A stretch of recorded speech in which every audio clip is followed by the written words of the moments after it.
Story time audio ബുക്സിലേക്ക് എല്ലാവർക്കും സ്വാഗതം. പുതിയ നോവൽ ആരംഭം. ജോയ്സി എഴുതിയ കാണാത്ത തീരങ്ങൾ. അതിഥികൾക്ക് വെൽക്കം ഡ്രിങ്ക് കൊടുക്കാനുള്ള ചുമതല ഗോപിയയ്ക്കും നന്ദനയ്ക്കുമായിരുന്നു. അവർ രണ്ടുപേരും സന്തോഷത്തോടെ ആ ജോലി ആസ്വദിച്ച് ചെയ്തു. സന്ദീപും കിഷോറും കൂടി അതിഥികളെ ഭക്ഷണമേശയിലേക്ക് ആനയിച്ചു കൊണ്ടുപോയി. അവിടെ വൈഷ്ണവിയും സുധാകരനും കൂടി അതിഥികളെ സ്വീകരിച്ചിരുത്തി. ഭക്ഷണം അപ്പോഴപ്പോൾ ചൂടാക്കി വിളമ്പിക്കൊടുക്കുന്ന ജോലി കാറ്ററിംഗ് സർവീസുകാർ ഭംഗിയായി നിർവഹിക്കുന്നുണ്ടോ എന്ന് നോക്കുന്നതും വൈഷ്ണവിയാണ്. സ്റ്റെയർ കേസിൻ്റെ ചുവട്ടിൽ നിന്നുകൊണ്ട് സന്ദീപും കിഷോറും മാറി മാറി അതിഥികളുടെ ഫോട്ടോയും വീഡിയോയും മൊബൈലിൽ പകർത്തുന്നുണ്ടായിരുന്നു. ഇടയ്ക്ക് സുധാകരൻ നായർ സന്ദീപിൻ്റെ അടുത്ത് വന്ന് സംശയത്തിൽ ചോദിച്ചു, അവരിതുവരെ എത്തിയില്ലല്ലോ, വരാതിരിക്കൂ? ഹരിപ്പാട്ടെന്ന് തിരിച്ചു. അച്ഛൻ്റെ ഡ്രൈവിംഗ് അല്ലേ? 50 കിലോമീറ്റർ താഴെ നിൽക്കും സ്പീഡോമീറ്ററിലെ നീഡിൽ. അതിന് മുകളിലോട്ട് കയറിയാൽ അമ്മയുടെ വാണിംഗ് കിട്ടും. മതിയെന്ന്. അതിനിടയ്ക്ക് ട്രാഫിക് ബ്ലോക്കുകളും കൂടി ആയാലോ? സന്ദീപിൻ്റെ മറുപടിയിൽ തൃപ്തിപ്പെട്ട് സുധാകരൻ നായർ അതിഥികളെ സൽക്കരിക്കുന്നിടത്തേക്ക് തിരികെ പോയി. സന്ദീപിൻ്റെ അച്ഛനും അമ്മയുമാണ് വരാൻ വൈകുന്നത്. സന്ദീപും അനുജത്തി നന്ദനയും 2 ദിവസം മുമ്പ് എത്തിയതാണ്. അമ്പലപ്പുഴയിൽ നിന്ന് ലോറിയിൽ വീട്ടുപകരണങ്ങൾ കയറ്റിപ്പോകുന്നതിനു തൊട്ടു പിന്നാലെ അവരും പോന്നു. കാരണം ഇവിടെ അവരുടെ സഹായം അനിവാര്യമായിരുന്നു. പുതിയ വില്ലയാണ്. സുധാകരൻ നായർ ഹരിതം ഹൗസിംഗ് കോളനിയിൽ ഈ വില്ല വാങ്ങിച്ചിട്ട് 3 മാസമേ ആയിട്ടുള്ളൂ. കുറേയധികം മിനുക്കുപണികൾ ചെയ്യാനുണ്ടായിരുന്നതിനാൽ ഇങ്ങോട്ട് താമസം മാറ്റാൻ വൈകി. ഇതുവരെ പാലാരിവട്ടത്ത് ഒരു ചെറിയ ഫ്ലാറ്റിൽ സുധാകരൻ നായർ തനിച്ചായിരുന്നു താമസം. ആലപ്പുഴയിൽ നിന്ന് LIC ഓഫ് ഇന്ത്യയുടെ കളമശ്ശേരി ബ്രാഞ്ച് മാനേജരായി മാറ്റം കിട്ടിയ ശേഷമാണ് സമീപ പ്രദേശത്ത് ഒരു വീട് വിലയ്ക്ക് വാങ്ങണമെന്ന ആശയം സുധാകരൻ നായർക്കുണ്ടായതും ഭാര്യ വൈഷ്ണവിയും മക്കൾ കിഷോറും നന്ദനയും അതിനോട് അനുകൂലിച്ചതും. എറണാകുളത്ത് ഇൻഫോ പാർക്കിൽ ജോലി ചെയ്യുന്ന കിഷോറിനും അതാണ് സൗകര്യം. ആദ്യം ഒരു ഫ്ലാറ്റ് വിലയ്ക്ക് വാങ്ങാനായിരുന്നു സുധാകരൻ നായർ തീരുമാനിച്ചത്. വൈഷ്ണവിക്ക് പക്ഷേ വില്ലയോടായിരുന്നു കമ്പം.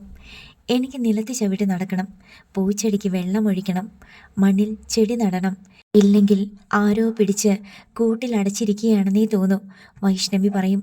പക്ഷേ ആദ്യം വൈഷ്ണവിക്കും ഫ്ലാറ്റിനോട് വിരോധമുണ്ടായിരുന്നില്ല.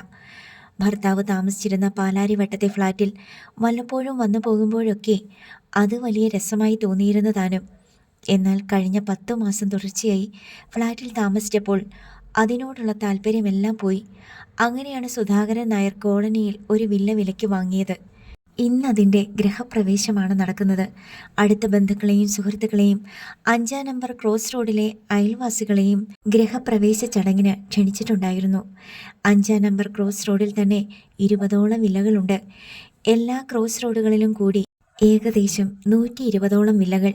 സന്ദീപ് മൊബൈൽ ക്യാമറയിൽ അതിഥികളുടെ ഫോട്ടോ എടുക്കുന്നതിനിടയിൽ ഒരു മധ്യവയസ്കനും ഭാര്യയും 2 പെൺമക്കളും ഒരു യുവാവും കൂടി സിറ്റൗട്ടിൽ നിന്ന് ലിവിംഗ് റൂമിലേക്ക് കയറി വന്നു. സന്ദീപ് ഉടൻ കിഷോറിനെ തോണ്ടി, ഡാ, ആരടാ അത്? ദേ ഒരു ഫാമിലി വന്നിരിക്കുന്നു. കിഷോറും നോക്കി. അത് നമ്മുടെ നൈബേഴ്സാണ്, പാരൻസും മക്കളും. എന്താ, നിനക്ക് പരിചയമുണ്ടോ? ഏയ്, പരിചയമൊന്നുമില്ല, പക്ഷെ കണ്ടിട്ടുണ്ട്. നമ്മുടെ ഓപ്പോസിറ്റ് റോഡിലുള്ള ഒരു വീട് അവരുടേത്. എന്താ? നീ അവരെ ഒന്ന് പരിചയപ്പെടുത്തണേ. എന്താ കാര്യം എന്ന് പറ. കിഷോറിന് വിസ്മയമായി. കാര്യമൊക്കെ ഞാൻ പിന്നെ പറയാം. എടാ, നീയുണ്ടല്ലോ, ഗോപിയെ കൊണ്ട് അവരെ ഒന്ന് വീഡിയോ ചെയ്യുമോ? വീഡിയോ എന്തിന്? എടാ, ചേട്ടന്മാർ പറയുന്നത് കേൾക്ക്. എനിക്ക് മനസ്സിലായി. ഞാൻ അത്ര മണ്ടനാണെന്ന് വിചാരിക്കണ്ട. കിഷോർ തലയാട്ടി. ചെല്ലടാ. സന്ദീപ് അവൻ്റെ ചുമലിൽ പിടിച്ച് തള്ളിവിട്ടു. കിഷോർ ഗോപികയും നന്ദനയും നിൽക്കുന്നിടത്തേക്ക് ചെന്നു. ഗോപിക ആഗതർക്ക് വെൽക്കം ഡ്രിങ്ക് കൊടുക്കുകയാണ്. കിഷോർ അവളെ ഒരു ഭാഗത്തേക്ക് വിളിച്ചു മാറ്റി നിർത്തി തൻ്റെ ഫോൺ കൊടുത്തിട്ട് പറഞ്ഞു, ഡി, പരിചയപ്പെടുത്തൽ നടക്കുമ്പോൾ നീ അവരുടെ വീഡിയോ എടുക്കണേ. എന്തിനാ കിച്ചുവേട്ടാ? എന്തിനാണെന്ന് നമുക്ക് പിന്നീട് ചോദിക്കാം. Okay, done. അവൾ വലം കൈയുടെ തള്ളവിരൽ ഉയർത്തിക്കാട്ടി. കിഷോർ വെൽക്കം ഡ്രിങ്ക്സ് കഴിച്ചുകൊണ്ടിരുന്ന അതിഥികളെ സമീപിച്ചു. അവരോട് പറഞ്ഞു, ഞാൻ ഹൗസ് ഓണറുടെ മകൻ കിഷോർ. ദാ, ഇതെൻ്റെ പെങ്ങൾ ഗോപിക. അതിഥികൾ ഹലോ പറഞ്ഞു. മധ്യവയസ്കൻ ഹസ്തദാനം നൽകി. ഗോപിക അവരുടെ വീഡിയോ എടുത്തുകൊണ്ടിരിക്കെ കിഷോർ നന്ദനയെ അതിഥികൾക്ക് പരിചയപ്പെടുത്തി. ഇവൾ നന്ദന, എൻ്റെ അച്ഛൻ്റെ പെങ്ങടെ മോള. നന്ദന വീഡിയോ റെക്കോർഡിംഗ് പോസ്റ്റ് ചെയ്തിട്ട് അതിഥികളുടെ നേർക്ക് കൈകൂപ്പി. എന്നിട്ട് പറഞ്ഞു, ശരിക്കും നിൽക്കണേ, ഫോട്ടോ എടുത്തോട്ടെ. അച്ഛനും അമ്മയും മക്കളും ഫോട്ടോയ്ക്ക് വേണ്ടി നിന്നുകൊടുത്തു. നന്ദന ഫോട്ടോ മാത്രമല്ല വീഡിയോയും എടുത്തു. ഇതിനിടെ കിഷോർ സന്ദീപിനെ കൈകാട്ടി വിളിച്ചു. 1 മിനിറ്റ്. അവൻ അതിഥികളോട് പറഞ്ഞു, ഒരാളെ കൂടി പരിചയപ്പെടുത്താം. സന്ദീപ് അടുത്തെത്തി. ഇത് സന്ദീപ്, നന്ദനയുടെ brother. Very nice to see you. മധ്യവയസ്കൻ സന്ദീപിന് ഹസ്തദാനം നൽകി. ആരാ കിച്ചു? മനസ്സിലായില്ലല്ലോ. സന്ദീപ് കിഷോറിനെ നോക്കി. ഞങ്ങളുടെ നെയ്ബറാ. കിഷോറിന് അത്രയേ അറിയൂ. ചിരിച്ചുകൊണ്ട് മധ്യവയസ്കൻ ഇടപെട്ടു. എൻ്റെ പേര് രാജഗോപാൽ. ഇത് വൈഫ് ശ്രീലക്ഷ്മി. ഇവർ 3 പേരും ഞങ്ങളുടെ മക്കളാണ്. സന്ദീപ് 3 മക്കളിലെ യുവാവിന് ഷേക്ക് ഹാൻഡ് നൽകി. Your good name please. Vishakh, യുവാവ് പറഞ്ഞു. സന്ദീപ് തൊട്ടടുത്ത് നിന്ന യുവതിയെ നോക്കി. അല്ലിമ, അവൾ പറഞ്ഞു. സന്ദീപ് ഇളയവളെ നോക്കി. വിന്ദാര. Thank you. സന്ദീപിൻ്റെ കണ്ണുകൾ അല്ലിമയുടെ മുഖത്തായിരുന്നു. അവൾ കൗതുകത്തോടെ അവരെയൊന്ന് നോക്കി മന്ദഹസിച്ച ശേഷം മൊബൈൽ വീഡിയോ എടുത്തുകൊണ്ടിരുന്ന ഗോപിയിലേക്ക് നോട്ടം മാറ്റി. സുധാകരൻ നായരും വൈഷ്ണവിയും കൂടി അവിടേക്ക് വന്നതോടെ സന്ദീപ് പിൻവലിഞ്ഞു. സുധാകരൻ നായർ അതിഥികളെ ഡൈനിങ് ഹാളിലേക്ക് കൂട്ടിക്കൊണ്ടുപോയി. വീടിൻ്റെ ഉൾത്തളങ്ങൾ കാണാൻ ആഗ്രഹം പ്രകടിപ്പിച്ച ചിലരെ കിഷോർ മുകളിലത്തെ നിലയിലേക്ക് കൂട്ടിക്കൊണ്ടുപോയി. സന്ദീപ് ഊണുമുറിയിലേക്ക് ചെന്നു. രാജഗോപാലും മക്കളും ഭക്ഷണത്തിന് ഇരുന്നു കഴിഞ്ഞു. അവർക്ക് വിളമ്പിക്കൊടുക്കാൻ വൈഷ്ണവിയോടൊപ്പം സന്ദീപും സഹകരിച്ചു. ഭക്ഷണശേഷം സന്ദീപ് അവരോട് വീട് കാണണമെന്നുണ്ടെങ്കിൽ കാട്ടിത്തരാം എന്ന് തൻ്റെ ആഗ്രഹം പ്രകടിപ്പിച്ചു. പക്ഷേ രാജഗോപാൽ അത് ഭംഗിയായി നിരസിച്ചു. ഈ റോഡിലെ ഫ്ലാറ്റുകളെല്ലാം ഏതാണ്ട് ഒരേ ടൈപ്പ് തന്നെയാണ്. എൻ്റെ വീട് പോലെ തന്നെ ഇതും. സ്ട്രെച്ചറൊക്കെ ഒരുപോലെ തന്നെ. വീട് കാണിക്കാൻ അപ്സ്റ്റെയറിലേക്ക് പോകുമ്പോൾ അല്ലിമ്മയോട് സംസാരിക്കാം എന്നായിരുന്നു സന്ദീപിൻ്റെ മനസ്സിലിരിപ്പ്. അവളുടെ പേര് മാത്രമേ അറിയാൻ കഴിഞ്ഞുള്ളൂ. അവളെപ്പറ്റി കൂടുതൽ എന്തെങ്കിലും അറിയണമെന്ന് അവൻ ആഗ്രഹിച്ചു. രാജഗോപാലിൻ്റെ ഭാര്യ ശ്രീലക്ഷ്മി കാറിൽ വെച്ചിരുന്ന ഗിഫ്റ്റ് എടുത്തുകൊണ്ട് വന്ന് വൈഷ്ണവിക്ക് കൊടുത്തു. വർണ്ണക്കടലാസിൽ പൊതിഞ്ഞിരുന്നതിനാൽ അതെന്താണെന്ന് മനസ്സിലാക്കാൻ കഴിയുമായിരുന്നില്ല. പിന്നെയും അതിഥികൾ വരികയും പോവുകയും ചെയ്തു. രാജഗോപാലും കുടുംബവും അവരുടെ വീട്ടിലേക്ക് തിരിച്ചുപോയി. ഉച്ചയോടെ സന്ദീപിൻ്റെ അച്ഛനും അമ്മയും എത്തിച്ചേർന്നു. ഓരോ ദീർഘയാത്ര കഴിയുമ്പോഴും പറയാറുള്ളതുപോലെ ജയദേവൻ നമ്പ്യാർ ഇത്തവണയും പറഞ്ഞു. ട്രാഫിക് നിയമങ്ങൾ പാലിക്കുന്ന ഒറ്റയൊരുത്തൻ പോലുമില്ല. കണ്ടെയ്നർ ലോറിയുടെ ഡ്രൈവർ മുതൽ സൈക്കിൾ ചവിട്ടുന്നവൻ വരെ എല്ലാവരും നിയമം ലംഘിച്ചാ പോകുന്നത്. മര്യാദയ്ക്ക് കാർ ഓടിക്കുന്നവർക്ക് കഷ്ടകാലം. 2 മണിക്കൂർ കൊണ്ട് എത്തേണ്ട ദൂരം താണ്ടാൻ 4 മണിക്കൂർ എടുക്കും. 11 മണിക്ക് ഞങ്ങൾ ഇവിടെ എത്തേണ്ടതാ. ഹരിപ്പാടുന്ന് എത്രയുണ്ട് ദൂരം? ആലപ്പുഴയിൽ ഫസ്റ്റ് ക്ലാസ് ജുഡീഷ്യൽ മജിസ്ട്രേറ്റാണ് ജയദേവൻ നമ്പ്യാർ. എന്തായാലും പാല് കാച്ചൽ അതിൻ്റെ മുഹൂർത്തത്തിൽ തന്നെ കഴിഞ്ഞു. വൈഷ്ണവി അല്പം പരിഭവത്തിൽ തന്നെ പറഞ്ഞു. നന്നായി. നടത്തേണ്ട ചടങ്ങുകൾ വേണ്ട പോലെ നടത്തണം. കൃത്യസമയത്ത് തന്നെ നടത്തണം. എന്നാലേ ദൈവാധീനം ഉണ്ടാവൂ. ജയദേവൻ നമ്പ്യാർ തികഞ്ഞ ഈശ്വരഭക്തനും അതേസമയം തന്നെ കണിശക്കാരനുമാണ്. ഊണിന് ശേഷം സുധാകരൻ നായർ ജയദേവൻ നമ്പ്യാരെ മുകളിലത്തെ നിലയിലേക്ക് കൂട്ടിക്കൊണ്ടുപോയി വീടിൻ്റെ സമീപ ദൃശ്യങ്ങൾ കാട്ടിക്കൊടുത്തു. ജയദേവൻ നമ്പ്യാർ തൃപ്തനായി തലകുലുക്കി. ആംബിയൻസ് കൊള്ളാം. ഒരേ തരത്തിലുള്ള കെട്ടിടങ്ങൾ. ഒരു ഡിസിപ്ലിൻ ഉണ്ട് എല്ലായിടത്തും. ഇതിനപ്പുറത്ത് കാണുന്ന പുഴ ഏതാണ്? കടമ്പ്രയാർ. വെള്ളം പക്ഷേ അത്ര നന്നല്ല. കാഴ്ചയ്ക്ക് രസമാണെന്നേ ഉള്ളൂ. സുധാകരൻ നായർ പറഞ്ഞു. ആ മലയൊക്കെ ഏതാണ്? അതിൻ്റെ മുകളിൽ എന്താ വാച്ച് ടവർ പോലെ? അത് പഴയ വീഗാലാൻഡ്, ഇപ്പോൾ വണ്ടർല വാട്ടർ തീം പാർക്ക്. ഓ, അതൊക്കെ ഇവിടെ അടുത്താണല്ലേ. എന്താ ഈ സ്ഥലത്തിന് പേര്? ഞാനങ്ങ് മറന്നു. മനക്കക്കടവ്. പക്ഷേ ഇവിടെ ഹരിതം പാർക്ക് എന്നാണ് കൂടുതലും പറയാറ്. കൊള്ളാമടോ ഈ സ്ഥലം. എനിക്കിഷ്ടമായി. ജയദേവൻ നമ്പ്യാർ സന്തോഷത്തോടെ പറഞ്ഞു. ഇങ്ങോട്ട് വരുമ്പോൾ സ്ഥലം അറിയാതെ വിഷമിച്ചോ? അവൾക്കറിയായിരുന്നല്ലോ രാജശ്രീക്ക്. ആ, ചേച്ചി ഇവിടെ 2-3 തവണ വന്നിട്ടുണ്ട്. നമുക്ക് താഴേക്ക് പോയാലോ? ഗസ്റ്റുകൾ വന്നുകൊണ്ടിരിക്കുക. ആരെങ്കിലും വേണ്ടേ? 2 പേരും കോണിപ്പടി ഇറങ്ങി താഴേക്ക് പോയി. ഉച്ചയൂണിന് ശേഷം സന്ദീപും കിഷോറും ബാൽക്കണിയിൽ ഒത്തുകൂടി. രാവിലെ വന്ന ആ ഫാമിലിയുടെ വീട് ഏതാ? സന്ദീപ് കിഷോറിനോട് ചോദിച്ചു. ദാ കണ്ടോ? കിഷോർ ക്രോസ് റോഡിൻ്റെ മറുവശത്തേക്ക് കൈ ചൂണ്ടി. നേരെ കാണുന്നതല്ല, അതിൻ്റെ അപ്പുറത്ത്. കടൻ നീല ഷീറ്റിട്ട് ഡ്രസ് വർക്ക് ചെയ്തതല്ലേ? സന്ദീപ് കൈ ചൂണ്ടി. അത് തന്നെ, ഡാർക്ക് ബ്ലൂ. ഇവിടെ നിന്ന് കാണാലോ അവരുടെ മുറ്റവും ടെറസുമൊക്കെ. അതുമാത്രമല്ലല്ലോ, പലരുടെയും മുറ്റം കാണാം. എന്താ അവിടെ മാത്രം ഒരു ഇൻട്രസ്റ്റ്? കള്ളച്ചിരിയോടെ കിഷോർ ചോദിച്ചു. എന്തായിരിക്കും? ഊഹിച്ചു പറയാമോ? ഈസിയല്ലേ. എന്നാൽ പറ. ആ കൂട്ടത്തിലൊരു സുന്ദരി പെൺകുട്ടിയുണ്ട്. അവളെ കണ്ടപ്പം മുതൽ മനസ്സിലൊരിളക്കം. എക്സാക്ട്ലി. സന്ദീപ് ഒരു കള്ളച്ചിരി ചിരിച്ചു.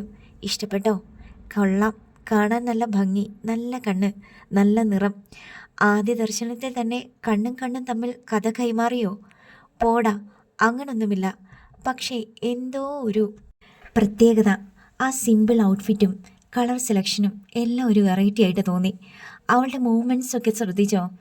ഡിസിപ്ലിൻഡ് ആണ്, ഓൾസോ എലഗൻറ്റ്. അവൾ സംസാരിക്കുന്നത്, ഭക്ഷണം കഴിക്കുന്നത്, മറ്റുള്ളവരോട് ബിഹേവ് ചെയ്യുന്നതൊക്കെ ഞാൻ ശ്രദ്ധിച്ചു. എന്തൊരു കോൺഫിഡൻസോടെയാണ്. മനസ്സിൽ കയറി കൊളുത്തിയെന്നങ്ങ് പറഞ്ഞു. മടിക്കണ്ട, അല്ലെങ്കിൽ ഇത്രയും പറയേണ്ട കാര്യമില്ലല്ലോ. അവർ തിരിച്ചു പോകുന്നത് വരെ ആ പെണ്ണിൽ നിന്ന് കണ്ണെടുത്തിട്ടില്ല. കിഷോർ കളിയാക്കി. ഞാൻ വാച്ച് ചെയ്തു എന്നുള്ളത് ശരിയാ. ഞങ്ങളിവിടെ ഒരു വില്ല വാങ്ങിയിട്ട് ഇത്രയെങ്കിലും ഗുണമുണ്ടായല്ലോ. ആ സംഭാഷണം തൽക്കാലം അവിടെ അവസാനിച്ചു. പിന്നീട് പലതവണ സന്ദീപ് ബാൽക്കണിയിൽ വന്ന് രാജഗോപാലിൻ്റെ വീട് സ്ഥിതി ചെയ്യുന്നിടത്തേക്ക് നോക്കി. 6 മണി കഴിഞ്ഞ നേരത്ത് അവൻ അവളെ ആ വീടിൻ്റെ മുറ്റത്ത് കണ്ടു. ഹോസ് പൈപ്പ് കയ്യിൽ നീട്ടിപ്പിടിച്ച് അവൾ ചെടിക്ക് വെള്ളം ഒഴുക്കിയായിരുന്നു. രാത്രി കിഷോറും ഗോപികയും സന്ദീപും നന്ദനയും മുറിയിൽ ഒത്തുകൂടി. സന്ദീപ് ഗോപികയുടെ കയ്യിൽ നിന്ന് ഫോൺ വാങ്ങി രാജഗോപാൽ ഫാമിലിയുടെ ഫോട്ടോകളും വീഡിയോകളും അവൾ പകർത്തിയിരുന്നത് പരിശോധിച്ചു. മറ്റു 3 പേരും അയാൾക്കൊപ്പം നിന്ന് അവ നോക്കി. എന്താ ഇതിൻ്റെ അർത്ഥം? നന്ദന ചോദിച്ചു. നിന്റെ ഏട്ടൻ ഒരു പെണ്ണിനെ ഭ്രമിച്ചൂന്ന്. തൽക്കാലം അർത്ഥം ഇത്രയുള്ളൂ, കിഷോർ പറഞ്ഞു. സന്തുവേട്ടനോ? ഈശ്വര, ചുമ്മാ പറയില്ലേ. നന്ദന വിശ്വസിക്കാൻ കൂട്ടാക്കിയില്ല. നോക്ക്, എന്നെ കൊണ്ട് ഫോട്ടോസും വീഡിയോസും എടുപ്പിച്ചത് വെറുതെയല്ല. ഇതൊക്കെ എപ്പോൾ സംഭവിച്ചു? എങ്ങനെ സംഭവിച്ചു? സമയവും കാലവും ഒന്നും വേണ്ടി വന്നില്ല.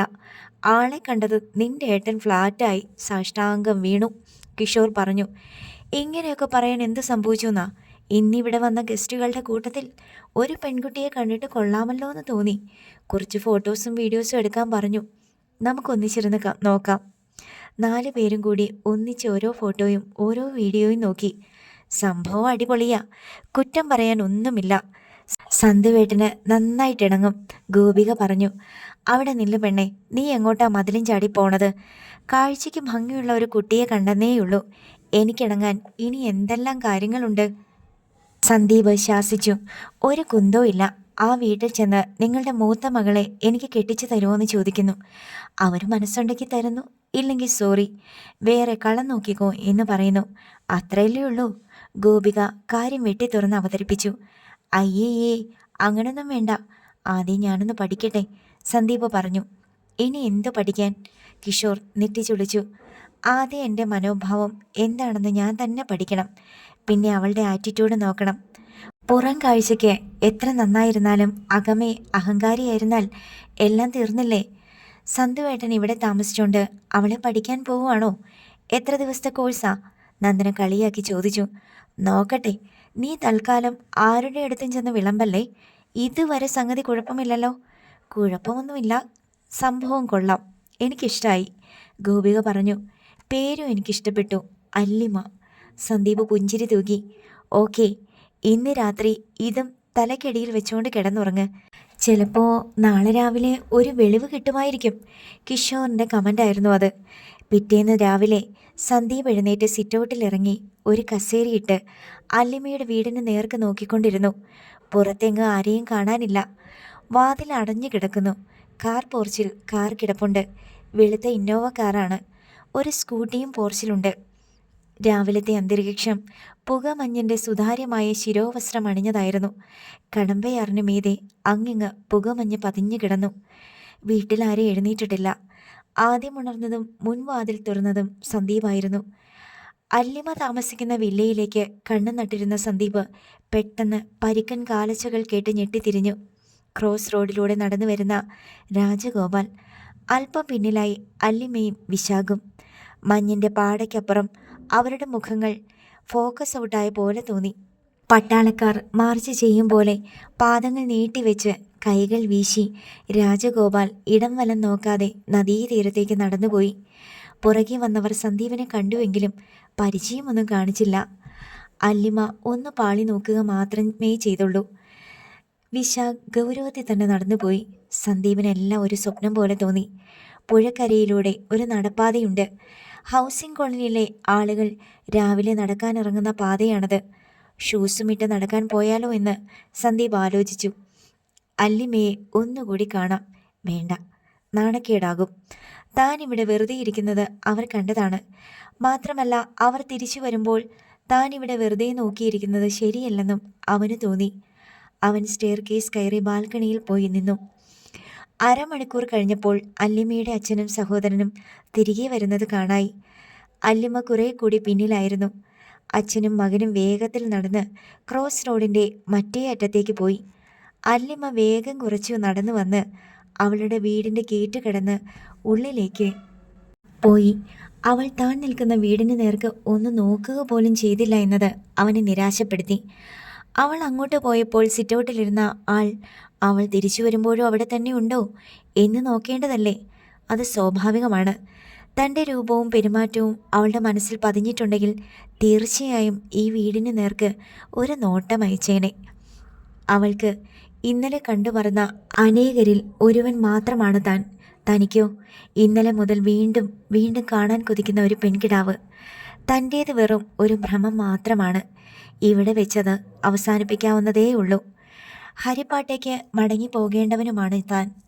8:30 മണിക്ക് എല്ലാവരും ഒത്ത് ബ്രേക്ക്ഫാസ്റ്റ് കഴിച്ചുകൊണ്ടിരുന്നപ്പോൾ ജയദേവൻ നമ്പ്യാർ തങ്ങൾ 10 മണിയോടെ ഹരിപ്പാട്ടേക്ക് തിരിച്ചു പോവുകയാണെന്ന് പ്രസ്താവിച്ചു. നാളെ പോയാൽ പോരെ എന്ന് വൈഷ്ണവി കെഞ്ചിയെങ്കിലും ഫലമുണ്ടാകില്ല. ജയദേവൻ നമ്പ്യാരുടെ ഓരോ തീരുമാനവും ഓരോ കേസിൻ്റെ വിധിയെഴുത്ത് പോലെ നിശ്ചിതവും നിർണായകവുമാണ്. അച്ഛാ, ഞാൻ നാളെയോ മറ്റന്നാളോ വന്നേക്കാം, സന്ദീപ് പറഞ്ഞു. അതെന്തിനാ വെറുതെ ഇവിടെ നിൽക്കുന്നത്? നിനക്ക് ജോലിക്ക് പോകണ്ടേ? 2 ദിവസം കൂടി ലീവ് എടുക്കാം. എന്താ അതിൻ്റെ ആവശ്യം? അത് പറ. ഒന്നുമില്ല അച്ഛാ, ഇവിടുത്തെ ഫർണിച്ചറും മറ്റ് സാധനങ്ങളുമൊക്കെ വേണ്ട പോലെ ക്രമീകരിക്കണ്ടേ? അതിനൊക്കെ കുറേ സമയം പിടിക്കും. കിച്ചു തനിച്ചല്ലേ ഉള്ളൂ. അവൻ തനിച്ചാണോ? സുധാകരനില്ലേ? പോരെങ്കിൽ സഹായത്തിന് ആരെയെങ്കിലും വെക്കണം. അച്ഛാ, ഇത് ഞങ്ങൾ തന്നെ ചെയ്താലേ ശരിയാകൂ. പിന്നെ കുറച്ച് പെയിൻറ്റിങ്സ് വാങ്ങണം. കിച്ചുവിന് അത് വല്ലതും സെലക്ട് ചെയ്യാൻ അറിയാവോ? സന്ദീപ് വാദിച്ചു. സന്ദു ഏട്ടന് നന്നായിട്ടറിയാം. ഇന്നലെ ഒരു നല്ല പെയിൻറ്റിങ് കണ്ടുവച്ചിട്ടുണ്ട്, കിഷോർ ദയാർത്ഥത്തിൽ പറഞ്ഞു. അത് കേട്ട് പെൺകുട്ടികൾ ചിരിച്ചു. അതിലെന്തോ ഉണ്ടല്ലോ. എവിടെയാണ് സെലക്ട് ചെയ്തത്? അതിന് നിങ്ങളാരും പുറത്തു പോയിട്ടേ ഇല്ലല്ലോ, വൈഷ്ണവി സംശയം പ്രകടിപ്പിച്ചു. അമ്മേ, കിച്ചുവേട്ടൻ കളിയാക്കിയതാ സന്ദീപേട്ടനെ. എന്താടാ കാര്യം? സുധാകരൻ നായർ കിഷോറിൻ്റെ നേരെ ചൊടിച്ചു. ഒന്നുമില്ല അച്ഛാ, തമാശ പറഞ്ഞതല്ലേ. സന്ദീപ് ആ വിഷയം ലഘൂകരിച്ചു. അവനിവിടെ 2 ദിവസം നിൽക്കട്ടെ. കുറേ ഫർണിച്ചർ കൊണ്ടുവന്ന് അവിടെ ഇവിടെ ഇട്ടുന്നല്ലാതെ ഒന്നും വേണ്ട പോലെ ക്രമീകരിച്ചിട്ടില്ല. സന്തു ചിത്രകാരൻ കൂടി ആയതുകൊണ്ട് എല്ലാം നന്നായിട്ട് ഡിസൈൻ ചെയ്യാൻ പറ്റൂലോ, സുധാകരൻ നായർ പറഞ്ഞു. താങ്ക് യു അങ്കിൾ, സന്ദീപ് പറഞ്ഞു. അങ്ങനെ 10 മണിയോടെ ജയദേവൻ നമ്പ്യാരും രാജശ്രീയും നന്ദനയും കൂടി കാറിൽ ഹരിപ്പാട്ടേക്ക് തിരിച്ചുപോയി. മൊബൈലിൽ യൂട്യൂബ് പ്രോഗ്രാം കണ്ട് കിടക്കയിൽ ചാരിക്കിടക്കുകയായിരുന്നു കിഷോർ. സന്ദീപ് ധൃതിയിൽ മുറിയിലേക്ക് വന്നു പറഞ്ഞു. എണീകടാ, നമുക്കൊരു ഈവനിങ് വാക്ക് നടത്താം. ഈവനിങ് വാക്കോ? അതൊക്കെ പ്രായം ചെന്നവർക്കുള്ളതല്ലേ. പ്രായം ചെല്ലുമ്പോൾ നമുക്കൊരു ദിവസത്തെ ഈവനിങ് വാക്ക് കട്ട് ചെയ്യാം. ഇപ്പോൾ നീ എൻ്റെ കൂടെ വാ. എന്താ കാര്യം എന്ന് പറ. അല്ലിമ അവരുടെ മുറ്റത്ത് ചെടിക്ക് വെള്ളം ഒഴിക്കുന്നു. അതൊരു സ്ഥിരം തസ്തികയാണെന്നാണ് തോന്നുന്നേ. നീ എണീറ്റ് വാ, സന്ദീപ് തിടുക്കം കൂട്ടി. അതിന് സന്തുവേട്ടൻ എന്തിനാ ബഹളം കൂട്ടുന്നേ? അവരുടെ വീട്ടിലെ ചെടിക്കല്ലേ വെള്ളം ഒഴിക്കുന്നേ. ഡാ, പൊട്ടം കളിക്കല്ലേ. ഇപ്പോൾ അതുവഴി പാസ് ചെയ്താൽ മതിലിന് മീതെ കൂടി പരസ്പരം കാണാം. ഗേറ്റും തുറന്നു കിടക്കുക. പറ്റിയാൽ ഒരു ഗുഡ് ഈവനിങ് പറയാം. റിയാക്ഷൻ എന്താണെന്ന് അറിയാമല്ലോ. അവൾ പ്രതികരിച്ചില്ലെങ്കിലോ? വെറുതെ ചളിയാക്കല്ലേ. ഡാ, പരിചയം പുതുക്കിക്കൊണ്ടിരുന്നാലേ നമുക്ക് മുന്നോട്ട് പോകാൻ പറ്റൂ. ഞാനും കൂടി ചമ്മേണ്ടി വരുമല്ലോ എന്ന് പറഞ്ഞുകൊണ്ട് കിഷോർ എഴുന്നേറ്റു. ഞങ്ങളൊന്ന് നടന്നിട്ട് വരാം ആൻറ്റി എന്ന് വൈഷ്ണവിയോട് പറഞ്ഞിട്ട് 2 പേരും കൂടി വീട്ടിൽ നിന്നിറങ്ങി. എനിക്ക് മനസ്സിലായേ, ഗോപിക പിന്നിൽ നിന്ന് വിളിച്ചു പറഞ്ഞു. ക്രോസ് റോഡിൽ ഇറങ്ങിയപ്പോൾ തന്നെ അല്ലിമയെ അവളുടെ വീട്ടുവളപ്പിനുള്ളിൽ കണ്ട് കിഷോർ സന്ദീപനെ തോണ്ടി. സീനാക്കല്ലേ, നീ വാ. 2 പേരും നടന്നു. ആ വീടിൻ്റെ മുന്നിലെത്തിയതും സന്ദീപിനൊരു പാരവശ്യം തോന്നി. അല്ലിമ ഹോസ് പൈപ്പിൻ്റെ അറ്റത്ത് വിരൽ അമർത്തി പിടിച്ച് വെള്ളം ചിതറിച്ച് ചെടികളിലേക്ക് വീഴ്ത്തുന്നു. അന്തിസൂര്യൻ്റെ മഞ്ഞവെയിൽ വീണ് അവളുടെ മുഖം അപൂർവ രമണീയമായിരിക്കുന്നു. മുടി കഴുത്തിന് പിന്നിൽ നിന്ന് ഇടത് തോളിനു മീതെ കൂടി മാറിലേക്കിട്ടിരിക്കുകയാണ്. ഒരു പെയിൻറ്റിങ് പോലെ മനോഹരമായ ചിത്രം. സന്ദീപിൻ്റെ മനം തുടിച്ചു. ഗേറ്റിന് മുന്നിൽ അവരെ കണ്ട് അവൾ കണ്ണുയർത്തി നോക്കിയതും സന്ദീപ് പറഞ്ഞു, ഹായ്, ഗുഡ് ഈവനിങ്. അവൾ വിസ്മയം കൊണ്ട് അവനെ നോക്കി. അടുത്ത ഭാഗം നാളെ.